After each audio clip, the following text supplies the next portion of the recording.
Bismillahirrahmanirrahim. Assalamualaikum warahmatullahi wabarakatuh.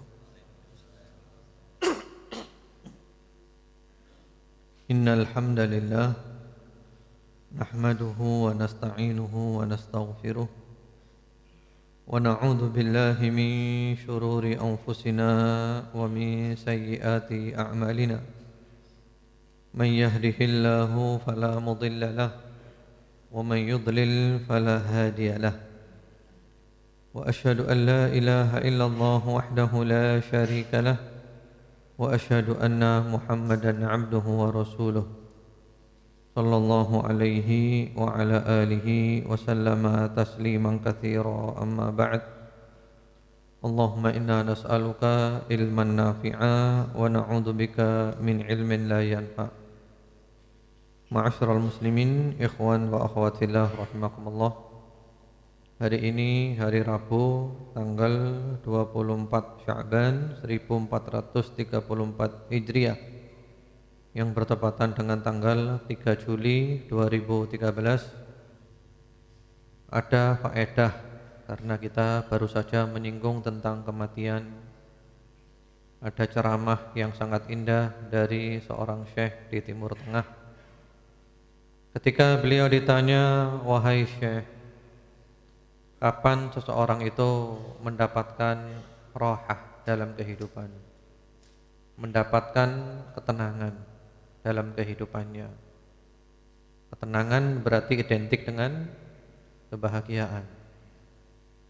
Kata syekh itu, jangan bermimpi untuk mendapatkan rohah selama kamu di dunia. Karena dunia bukan tempat untuk rohah. Dunia bukan tempat untuk ketenangan. Enggak ada ketenangan di dunia ini.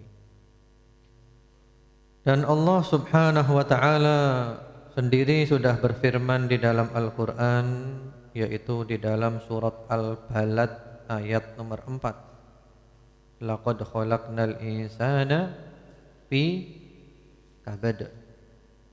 Sungguh kami telah menciptakan manusia berada dalam susah payah. Ini firman Allah Subhanahu wa taala.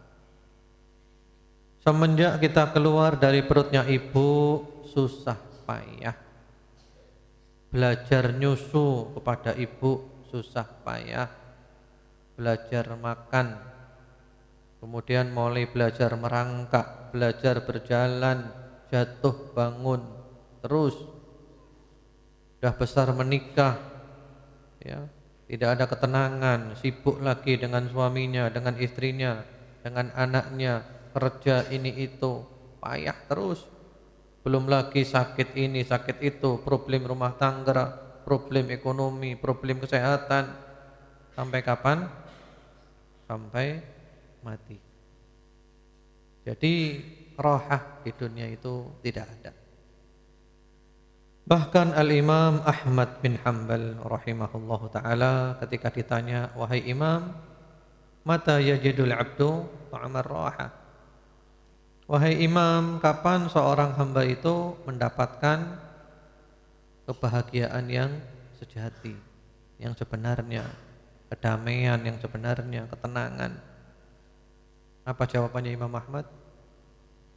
Kata beliau, inda awwali qadamin yadha'uha fil jannah. Ketika dia menginjakkan kakinya pertama kali di surga. Jadi kalau kaki kita sudah menginjak surga, nah baru bahagia yang sebenarnya, tidak ada susah sama sekali, tenang damai yang hakiki. Sebelum itu tidak ada. Karena itu, ma'asyiral muslimin, ikhwan wa akhwat fillah rahimakumullah, syekh tersebut menasehatkan, kalau kau ingin hidup tenang, maka caranya adalah ya, resapkan dalam hatimu, dalam jiwamu, dalam pikiranmu, ya, camkan baik-baik, pahami dengan benar 3 hal.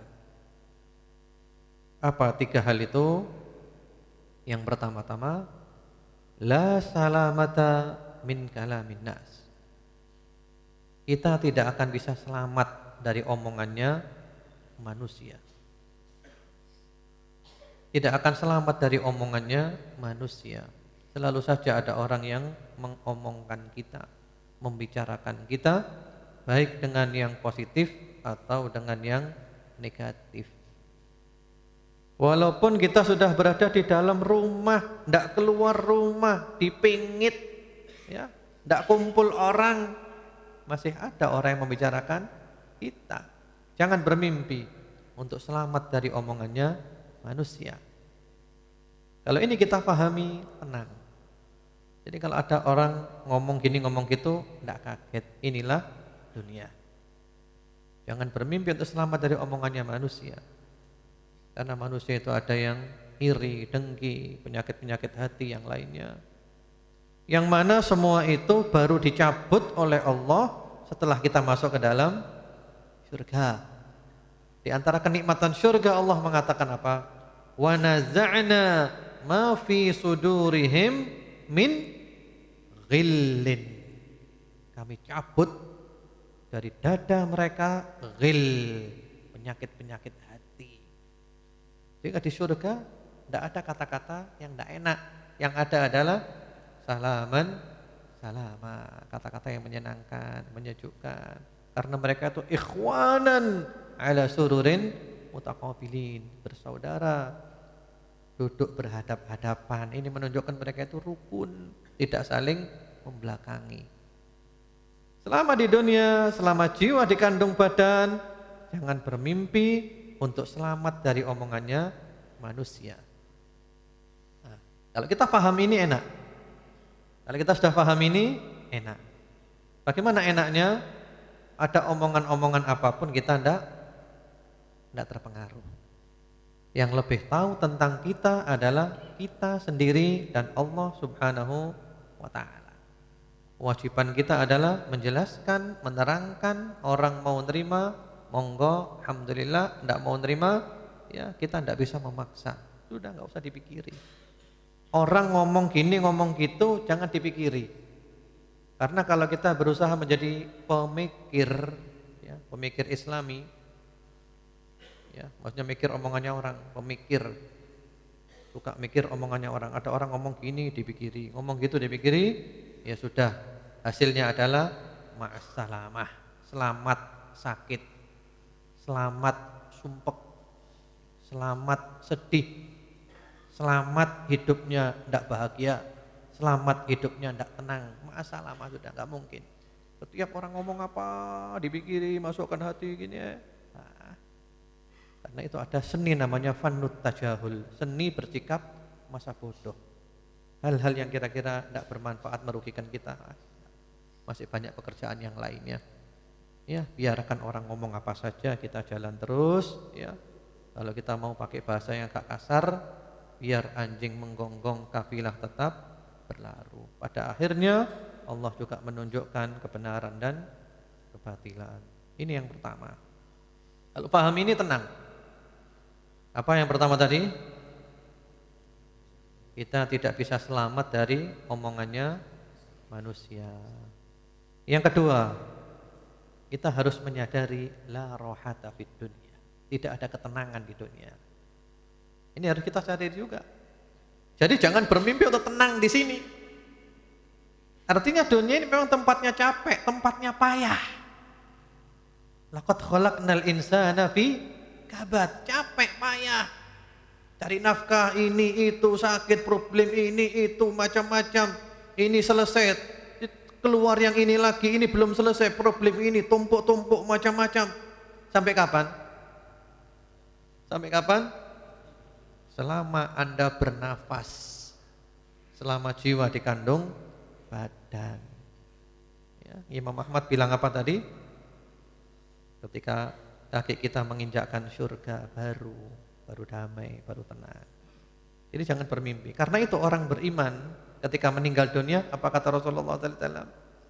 Orang beriman ketika meninggal dunia itu mustarih. Mustarih itu tenang, istirahat. Kata beliau, al-mu'min idza mata yastarihu min adzad dunya wa nasabiha ila rahmatillahi ta'ala. Hadits sahih riwayat Bukhari. Seorang mukmin ketika meninggal dunia dia istirahat ya, dari gangguan-gangguan di dunia, dari kepayahan-kepayahan, capek-capek di dunia menuju rahmat kasih sayangnya Allah Subhanahu wa taala. Mati baru istirahat. Dan itu para ulama mengatakan al-mautu rahatul mukmin. Kematian adalah istirahatnya orang yang beriman. Jadi la raha fid dunya, tidak ada ketenangan di dunia ini. Jangan bermimpi untuk tenang, capek, payah, ini gini ada saja, tenang sehari enggak tenang 2 hari, tenang 2 hari enggak tenang sehari. Ya sinilah dunia kayak gini ini. Realitas siapapun dia, hatta raja sama, bahkan raja lebih sumpek dari kita. Ya, kita lebih tenang, kita bisa ngaji di sini maghrib sampai isya damai, enak, enggak banyak problem. Raja banyak problemnya. Takut dikudeta, takut diracun, takut dibunuh, takut ini, takut itu, macam-macam. Yang ketiga adalah la najata minal maut. Tidak ada yang bisa selamat dari kematian. Kita pasti akan mati. Umur umat Nabi Muhammad SAW antara 60 sampai 70 tahun. Yang lebih dari itu sedikit. Enggak bisa kita selamat dari kematian, pasti mati. Nah, kalau kita menyadari kita pasti mati, maka mari sekarang kita banyak beramal untuk persiapan setelah mati nanti. Kita diciptakan oleh Allah bukan untuk dunia. Allah menciptakan kita untuk akhirat. Kita pasti mati cepat atau lambat, kapan wallahu a'lam. Yang penting adalah sekarang mari kita beramal untuk persiapan setelah mati nanti. Ini kalau 3 ini kita pahami dengan baik, dengan benar, baru tenang kita. Ya, yang pertama tadi apa? Kita tidak bisa selamat dari omongannya manusia. Yang kedua, tidak ada ketenangan di dunia, enggak ada. Yang ketiga, tidak ada yang bisa selamat dari kematian. Sampai Imam Syafi'i bilang apa? Kalau kamu berharap supaya tidak ada orang yang ngomongin kamu, ya, fa anta majnun. Berarti kamu adalah orang gila. Jadi kalau kamu berharap tidak ada orang ngomongkan kamu, ya berarti kamu gila. Karena nggak mungkin nggak ada orang ngomongkan kita, nggak mungkin. Jangankan kita, Nabi Muhammad sallallahu alaihi wasallam, ya, Rasul yang paling mulia, lebih afdol dari malaikat Jibril, lebih afdol dari Arsy, Nabi Muhammad sallallahu alaihi wasallam. Dicaci maki atau tidak beliau? Dicaci maki, dituduh sahirun kadzab, tukang sihir, pendusta. Muhammad iku worotok, ojo percaya karo Muhammad. Majnun, Muhammad adalah orang gila. Nabi Muhammad digitukan. Ada lagi yang macam-macam lah, pengumbar seksual, ya pedofil. Nabi Muhammad SAW dituduh kayak gitu, luar biasa. Jangankan Nabi Muhammad, Allah Subhanahu wa taala dicaci maki. Allah dibilang Allah tidak adil, Allah dolim. Kenapa saya gini? Saya sudah rajin tahajud, sudah sholat duha, tapi saya kena musibah terus. Allah itu gimana sih? Allah disekutukan, dikatakan Allah punya anak dan yang lain-lainnya. Ini penting, ya. Jadi kalau kita benar-benar memahami 3 hal tadi, insya Allah baru kita akan mendapatkan ketenangan hidup di dunia.